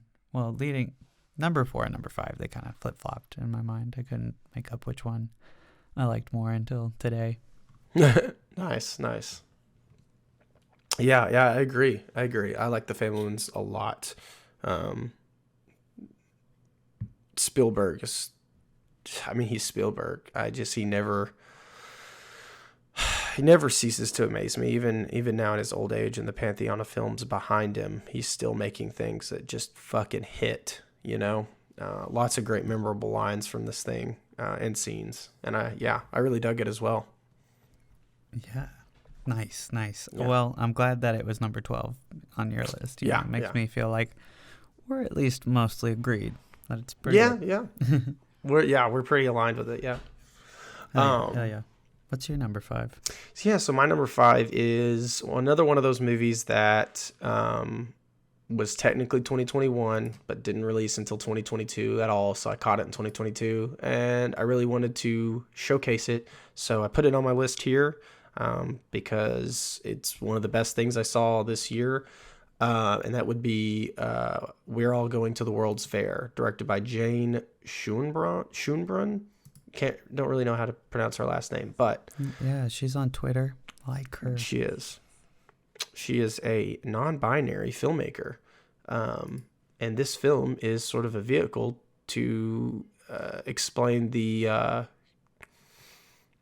kind of a certain a period of transitioning for a young person, but it's also a film about growing up in an online space, and it's a horror movie, and it's amazing, and I loved it. I haven't stopped thinking about it. It's very subtle and quiet, but that's really where the horror is, in its quiet moments. And I just really, really fucked with it, and I'm going to be rewatching it. It's on HBO Max. It's pretty short. There's really no reason that any cinephiles out there should not watch this movie. It's amazing. I loved it. Oh, does Jane go by they them pronouns or they her? Okay, so I think for a while it was they her, but I think they might have actually, you bringing that up, I think they might have changed it. Okay, I just wanted to clarify. I wasn't quite sure. So okay, cool. Yeah, I want to check that out. In their description, they use they. Sorry to cut you off, but yeah. Anyway. Oh no, absolutely. I haven't seen it, but I've heard it's really good. 2021, yeah, I think, but I don't think it was available to us until 2022. So yeah, I say count it for sure. Absolutely, great pick. Can't wait to see it. Yeah, it makes me think of a movie that came out since our hiatus, The Terrifier 2. It's been an interesting year for horror in that sense, low budget shit getting really big. I don't think Terrifier 2 interests me at all. I'm not really a gore hound, and I don't really want to sit in a theater for 2 hours and 30 minutes watching a movie like that. Yeah, I don't think it needs to be that long, probably. And I felt that way about a couple of movies this year, though. So, and some of them are controversial. Absolutely. Avatar.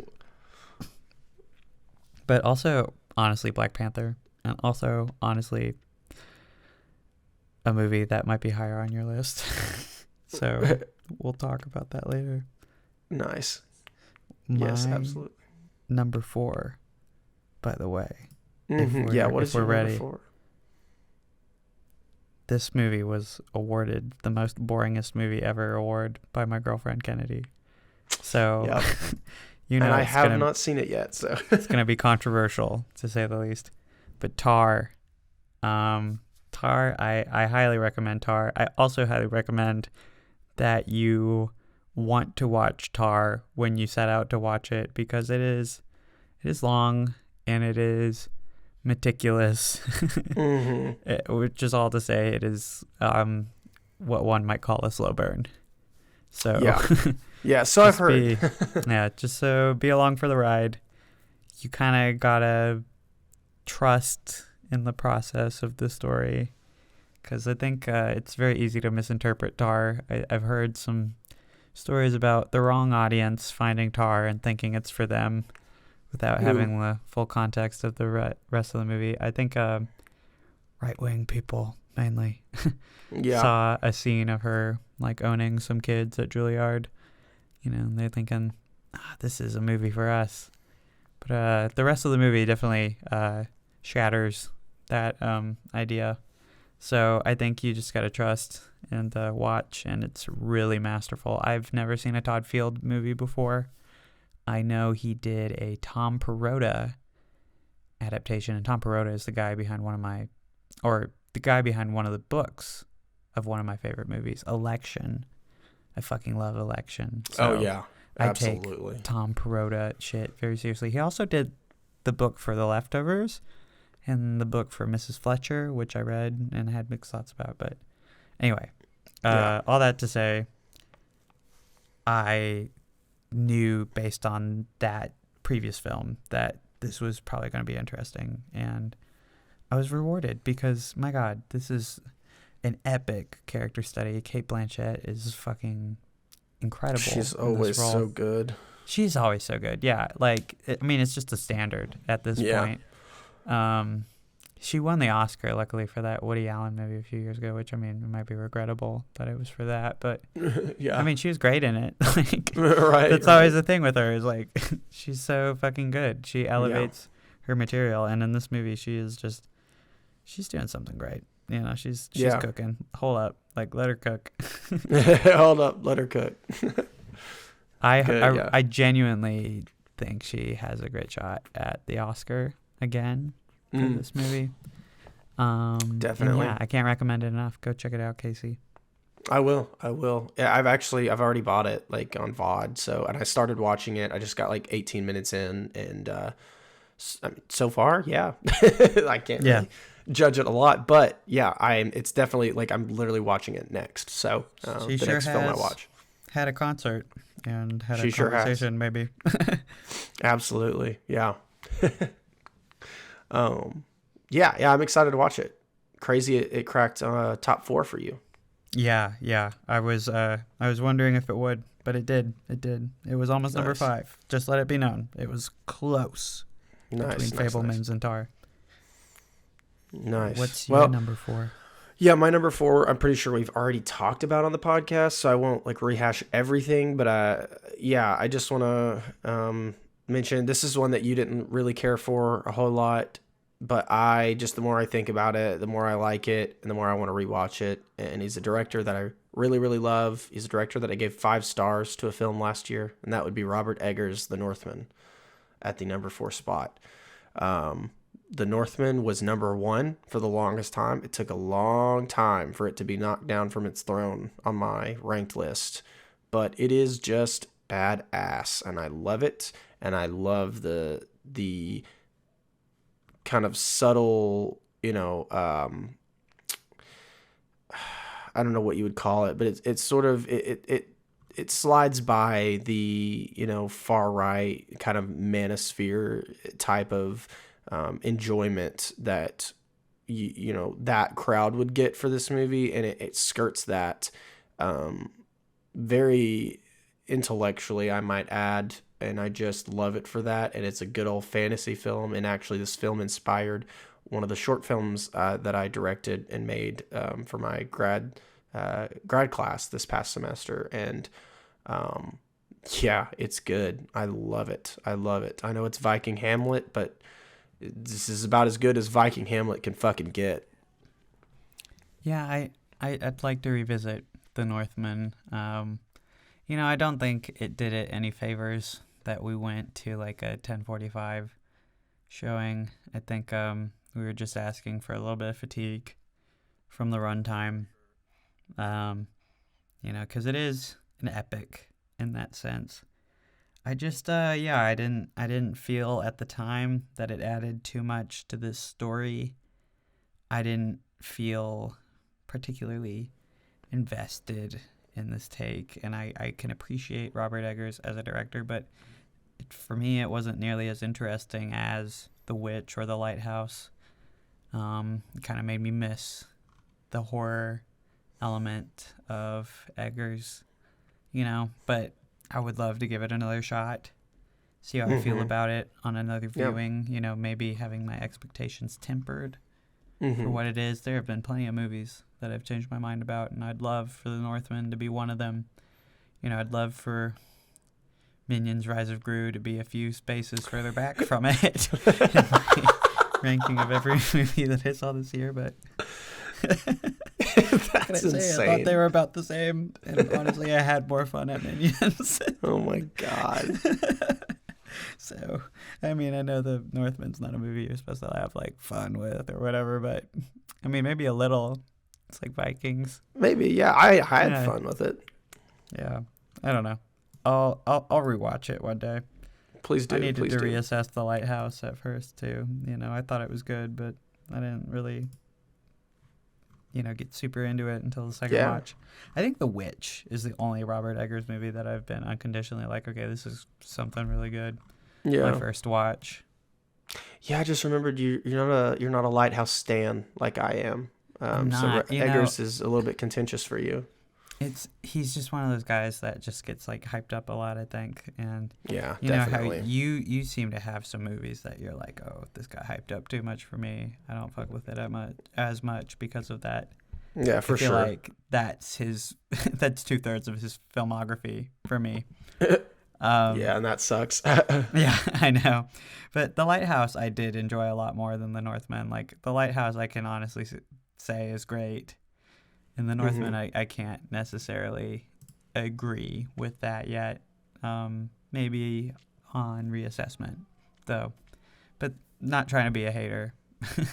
Yeah, no offense taken at all. I don't think a lot of people in my circles enjoyed it as much as I did, which is okay. I've just learned to love things so that I love. And so I'm surprised that it kept its spot for so long, honestly, because I don't know, it's just not the movie I figured I would have ended up liking like so much like that. But I don't know, it's good. I liked it a lot. Hell yeah, What was your number 3? My number 3 was The Banshees of Inisherin. Yes, it was my number 9. I really fucked with Banshees. I love Martin McDonagh. Yeah, definitely. That, in Bruges, great. People seem to be doing this thing where they reevaluate 3 Billboards Outside Ebbing, Missouri, and they're like shitting on it now. I don't know why. Yeah, it's great. I really enjoy that movie, and yeah, I think that's stupid. So yeah, I think he's been pretty consistently great, but I think this might be my new favorite from him. This is just really solid. Colin Farrell is incredible. Brendan Gleeson, incredible. Barry Keoghan, maybe just at his best in this movie, which is crazy because in the last few years alone, he has been absolutely just like crushing it in any kind of role you give him. And I love also Carrie Condon as Siobhan, I think. Siobhan, Siobhan. She was great. I mean, everyone was just like absolutely playing it so well. So I don't know. It's just a great little story. It's got great allegories, and the period in which they've picked for Ireland, it just perfectly complements the story that they're telling. Yeah, I agree. And it's just really beautiful. I don't know, made me tear up in a part. So it's always kind of special when a movie does that, I think, because I used to think I was a tough nut to crack, but I think I've gotten kind of soft these past couple of years. I feel myself well up a little bit more often. Me as well, honestly. Yeah, I kind of like it. I kind of like being more of a softy these days. More of a shafty. More of a softy. Yeah. But what'd you feel about Banshees? I loved it. Pretty much everything you said. I mean, I don't know that there's a lot I can say about it right now because I'm still chewing on it, to be honest with you. But like Martin McDonagh, I love him. I love his writing. I love The Pillow Man. His I know I've brought that up before probably on here, but like his play The Pillow Man is so fucking good and really showcases how well this man can write. And yeah, I think here he's almost cracked the case of balancing his writing and directing almost perfectly. And I think his next film should probably be just like a total out of the park hit. And that's not to discount the Banshees' praise here or its feats. I mean, he got an amazing performance out of Colin Farrell and Brendan Gleeson and pretty much everybody as well, especially Barry Keoghan. But yeah, I don't know. There's a lot to unpack with it that I'm still thinking about, but my initial thoughts here, praise. It's good. And it's on HBO Max now, so everybody should definitely fucking check it out. I loved it. Hell yeah. Well, I'm glad that we're agreed on it. You know, I would have been kind of heartbroken if you didn't like Banshees. Yeah. It's hard not to like it. Top tens. Yeah, for real. I feel like anyone who's like a hater of this movie, I'm not gonna understand it at all. Like, you can't be a hater. It's just semi-enjoyer or a really big enjoyer. Yeah, same. Yeah, I don't understand, but I really want to talk to somebody that doesn't like this movie, to be honest with you. But yeah, let's hear it. Fucking explain. Explain. Okay. So that was your number 3? That was my number 3. What's your number 3? My number 3 is one of your honorable mentions. And honestly, it wasn't number 3. It was like number 5, 6 maybe even at one point. But I just kept thinking about it. And I just kept mulling it over. And just the iconic things about it just kept coming to mind. So honestly, I'm going to say it's Bodies, directed by Helena Rain. I think it's how you say it. Yeah, I think so. I'm going to back you up, okay? Yeah. It's so good. I think, its humor of like Gen Z couldn't have worked for a lot of people. It didn't work for a lot of people. I understand that.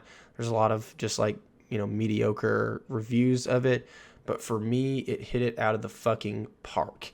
And I think it showcases our generation in a way that is sincere yet hilarious and very just truthful, almost to I want to say like truthful to a fault, but it's not a fault for the movie. It's just the fault of our bringing up, really.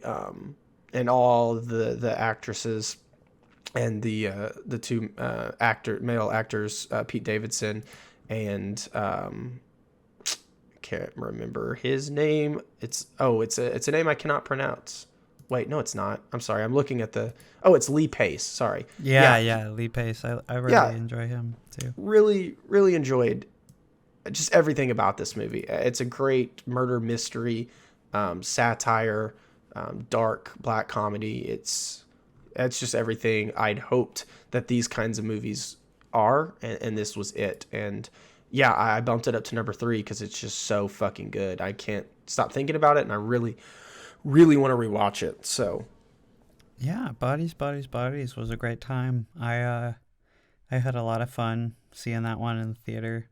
I think it's just really solid comedy, really solid satire, and also just like really fun to watch unfold.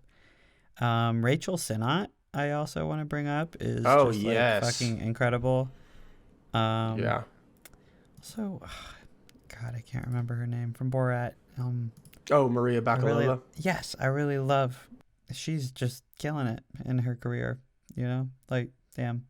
Absolutely, yeah. Glad to see more of her. I honestly had no idea it was the same person until, IMDbing it later because she played such a different role in Borat. But yeah, Bodies was a great time. I definitely am not mad to see it really high up on your list. I think it was phenomenal. I would watch again in a heartbeat. Also very Agatha Christie feeling. I feel like. Yeah, like Agatha Christie, but with a great twist. Like such a good twist. Probably the best twist of the year. Yeah. It's good. The ending's real fun. Yeah. I love it, love it, love it. Hey, you said the thing 3 times, just like the title. Just like I love, love, love, bodies, bodies, bodies. Okay. Well, so I think our number 2 is the same movie, is it not? I think so, and this is my most recent watched. And I also want to clarify that, there has been some serious thought about whether this should be, switching places with number 1 in my mind, because I think it is a masterpiece on so many levels. That's what our friend Saxon said about it, but when I read his review, I agreed. It is a masterpiece. It is it is my favorite shot movie of the last few years, for sure. And that is Park Chan-wook's Decision to Leave, which just fucking knocked it out of the fucking ballpark. Absolutely, dude. So many things about this are done so incredibly right and so well. Yeah, I just, oh my God, I was in awe of it. I've been thinking about it nonstop these last few days since I've seen it. I don't want to say I wasn't hyped for it, but I don't think that it was one of my most anticipated movies of this year. I mean, I like Old Boy, and I really enjoyed the first 40 minutes of The Handmaiden, which I need to finish still. But Handmaiden's so good. This became my favorite of his filmography very quickly. Yeah. It was just so darn exciting and good and funny and romantic. Yeah. It really was. the comedy and the romance part of it is not what I expected to take over, but it does in such an unexpected and good way. It's gorgeous. It's on so many fronts and levels. It is a gorgeous fucking film. Yeah, there were so many shots in this movie that just had my jaw on the floor. Like, I think I wrote in my Letterboxd review, like, the feeling that I felt was like similar to seeing a favorite painting. That's just like instantly I was like, this is iconic. This is one of the most breathtaking shots I've seen. And I just am picturing them in my head so vividly. That's just how good this movie is, and I can't recommend it enough to people. Like, it might be the movie that I lead recommendations with from this year going forward. Absolutely. I feel like my number 1 has plenty of press already behind it, We'll get there when we get there. We'll get there, yeah. Very soon, actually, but yeah. I just want to mention just the editing in this film with the cinematography. I've never seen, cinematography and editing in tandem more perfectly than this film. I mean, it's brilliant. Like, it's a stroke of fucking genius. I cannot stress enough. Any piece of media that has ever shown texting before, take notes, please. Oh my God, yeah. They shoot like any phone interaction in this movie. Like, I cannot stress enough. It is the best. It is so honestly good. Yeah.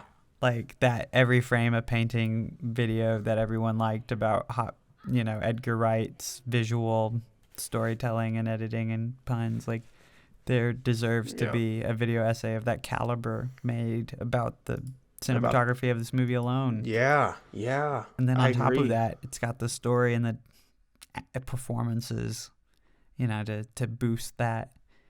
And I don't know, but just like, it's Hitchcockian.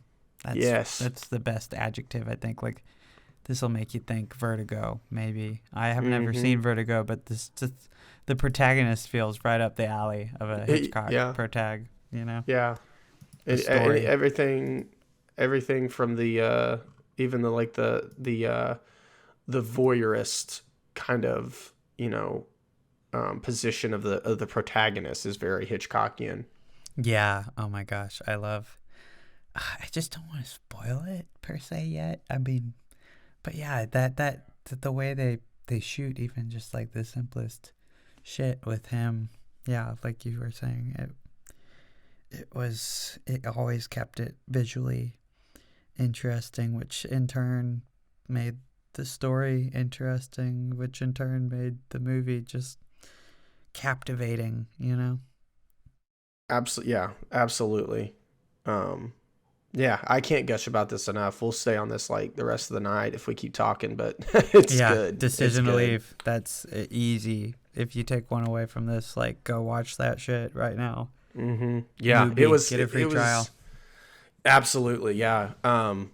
Yeah, I would like to mention, like you said, you had trouble. You were maybe thinking of flipping this with number one. This was my number one. Only one film broke it. Like, no, I had nothing else before this, and maybe that's due. It was a late watch for me as well, but I didn't think that anything would top it. So that's a compliment in of itself. So, damn, Casey. Yeah, I think I know what your number one is based on process of elimination, but I won't say. I think I know what yours is too, but go ahead and spill the beans on what your number one is, because no. How about you call me by your name and I'll call you by mine. Okay. What? Wait, no, I mixed that up. Shit. I was saying you guess my number one because I think you'll nail it, and then I'll say your number one. Okay, gotcha. It'll be fun. Yeah, absolutely. So I'm gonna take a guess that your number one movie of the year is Turning Red. Okay, you killed it. I mean, just absolutely Pixar stepped up their game with this one. No, I do fuck with Turning Red, but it's it's everything everywhere all at once. Yes. So, I mean, I made a video essay about this on the channel. You can check it out. Check it out. But I saw this movie 3 times in the theaters. I have not seen it since the 3rd time I saw it, but I feel like if I reevaluated it, watched it again, I'd still fuck with it so much.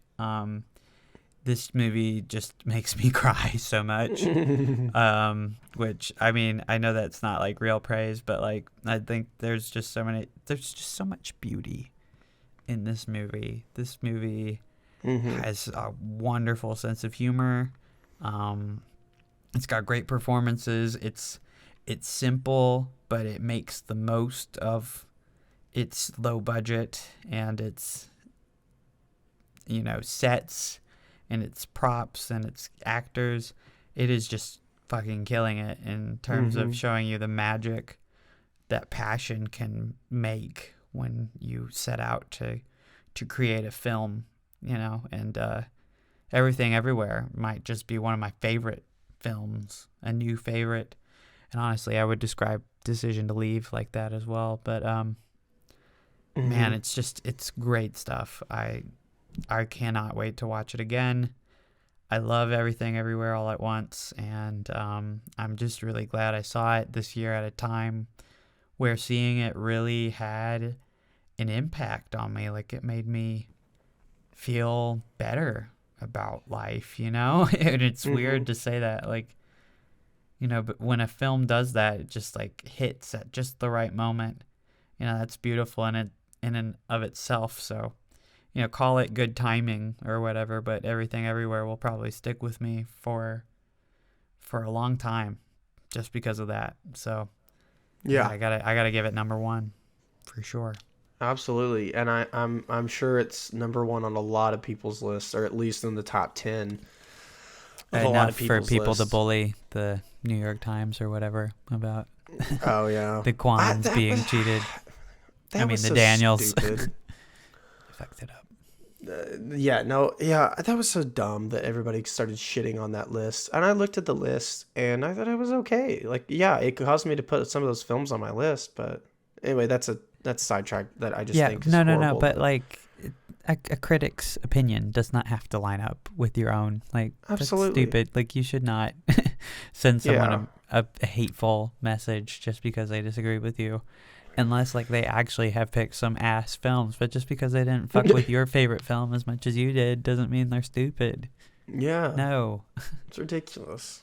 But, Yeah, I mean, it's obviously no secret I didn't enjoy this film as much as everybody else, but I still liked it, and I still think it has a lot of merit, a lot of value in a bunch of things. I mean, obviously, um, we have a video up on it on the channel that I had edited, and I even caught some things that were interesting about the film when editing it, and got a little bit more of an appreciation for at least its technical aspects. And I don't know what it is about it that didn't connect with me as everybody else, but I definitely do want to watch it again. It's high up on the rewatch list for me, going into 2023, because Donna still hasn't seen it, and she wants to, and so I'm going to show it to her, and hopefully I can maybe boost up that rating a little bit.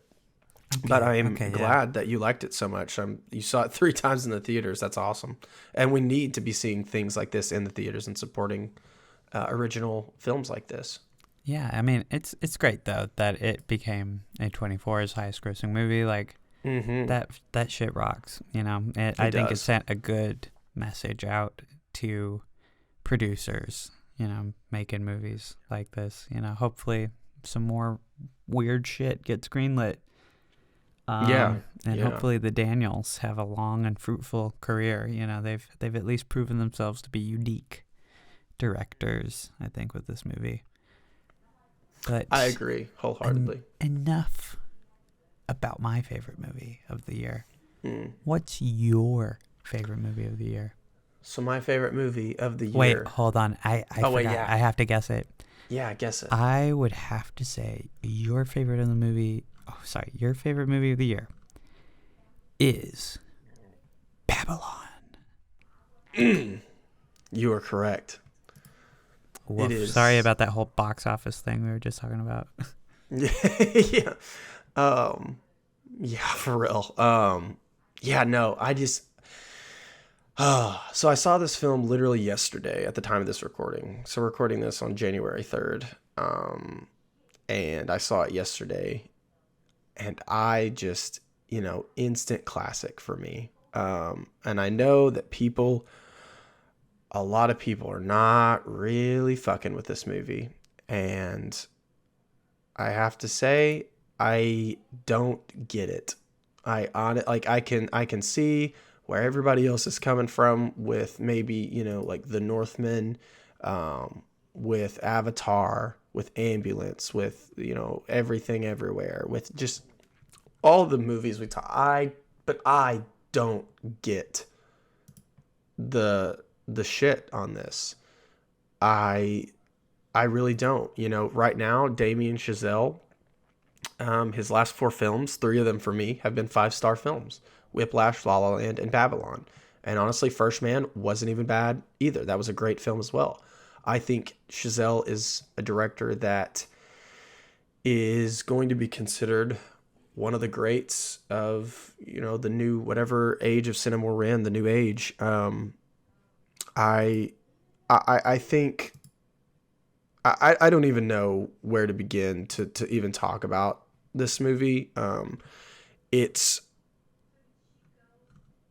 so like what's the word I'm looking for? It's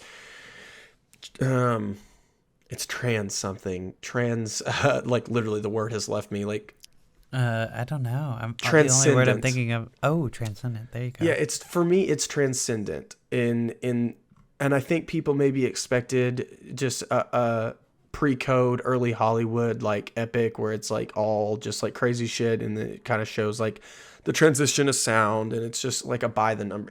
This is not a by the numbers movie. It's not about the quote unquote glory days of old Hollywood. It's about cinema itself in its ever evolving form, and how the death of cinema is always happening.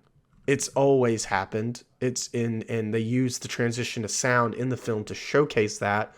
But then later, and I can't spoil this, but like the last 5 minutes is the last thing you would expect to see in this movie. Like Isaac, I guarantee you have no fucking clue where the last 5 minutes of this movie are going. You will not. You cannot guess it. And okay.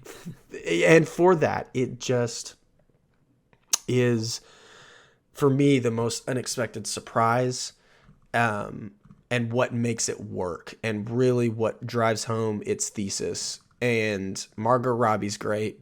Brad Pitt is great. Brad Pitt gives a sobering, sort of honestly sad performance in this. And I don't know. I think it's, for me, yeah, it's the best fucking film of the year. It tops everything else for me. And I want to watch it again as soon as fucking possible. I really hope that everybody sees it and everybody digs it as much as I do.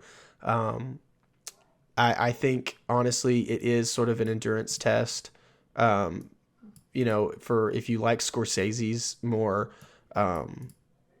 out there films, more crazy, bombastic, batshit insane ventures, this is for you. But it has a very sobering ending, as fucking beautiful, and I just can't praise it enough. I loved it. I can't wait for you to see it, and if you haven't already, I don't know if you have you seen it yet?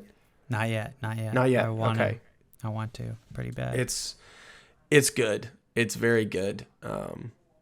Yeah, I don't know what else to really say about it. Like, I'm at a loss for words right now. I mean, my review, I know I put spoilers on my review, but like, I mean, if you want to go in completely blind, you know, don't read it. But really, I just kind of, I don't know. I think my review says it best. I'm really proud of my Letterboxd review for this film, because I managed to find the right words. But but here I'm at a loss because I'm still thinking about it and still, you know, just chewing on everything. But for a fact, I know that it's a fucking masterpiece, to me at least. So that's awesome to hear. I mean, yeah. I have high hopes for this movie. I love Damien Chazelle. Whiplash is in my 4 favorites on Letterboxd. I mean, I want to change those for sake of variety, by the way. It doesn't mean that those that are featured are any less my favorites, but I feel like it's good to see a change of scenery every once in a while. But Whiplash, for sure, I love. La La Land is great. Never seen First Man. I need to. That's the thing, is I haven't seen half this man's filmography of recent years, which is sad. Yeah. But he did write a great screenplay for 10 Cloverfield Lane, so. He did, yeah. I can't wait to see it. I will try and catch it soon. Please do. I'm interested to hear your thoughts, and we will talk about it the next time we are on, hopefully. Yes, I certainly hope so. Absolutely. Well, and speaking of the next time we're on, my God, we sure have been on one. Yes, we have. Yes, we have. If you look at the recording time, this might be our first Avatar: The Way of Water. No, not quite that long, but 2/3 of Avatar: The Way of Water. Yeah. You could come in for the exciting part of that movie if you leave the podcast now and go into that showing. Yeah, well, it's been great. It's great to be back. We are back, by the way. This is not a one-time thing. We have content planned. We are back in the saddle, so to say, and happy to be back. I would certainly say so. I agree. I've missed it. I really have. Same.